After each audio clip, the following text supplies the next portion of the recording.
এখানে আছে আলু কুচো করা, এদিক রসুন কুচো, ক্যাপসিকাম কুচো, লঙ্কা, এদিক পেঁয়াজ কুচো।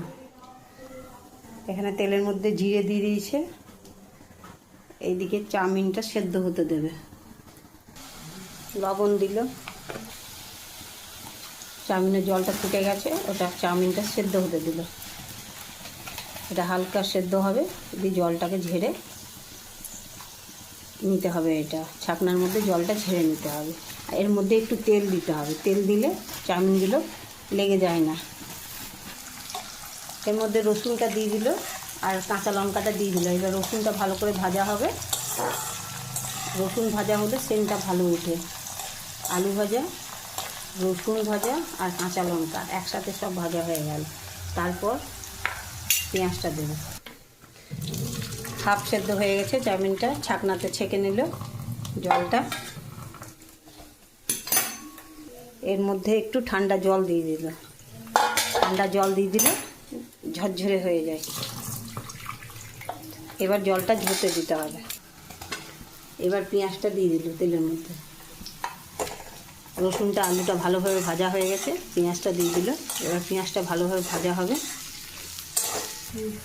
পেঁয়াজটা ভাজা হয়ে গেছে, এবার ক্যাপসিকামটা দিয়ে দিল। এটাতে পেঁয়াজটা বেশি না ভাজলেই ভালো। পেঁয়াজটা হাফ ফ্রাই হলে খেতে স্বাদটা ভালো হয়। এটা ভাজা হয়ে গেছে, পেঁয়াজ রসুন ক্যাপসিকাম। এবার চাউমিনটা দিয়ে দিল। এবার চাউমিনটা দিয়ে দিল।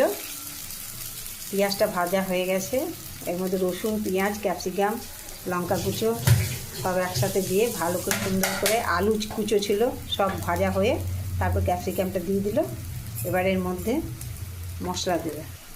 গোলমরিচের গুঁড়ো দিল।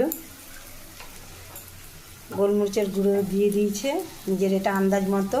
এবার ম্যাগি মশলা দিল। গোলমরিচের গুঁড়ো যে যেমন ঝাল খায় সেরকম দেবে। আর 1 প্যাকেট ম্যাগি মশলা দিল।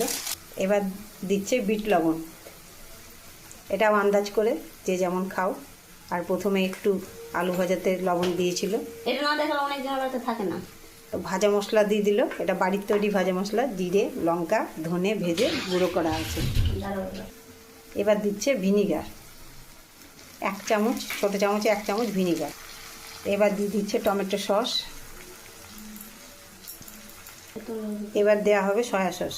সয়া সস বেশি দিতে হয় না, খুব হালকা, মানে 1 চামচ সয়া সস। বেশি দিলে তেতো হয়ে যায়, খেতে ভালো লাগে না।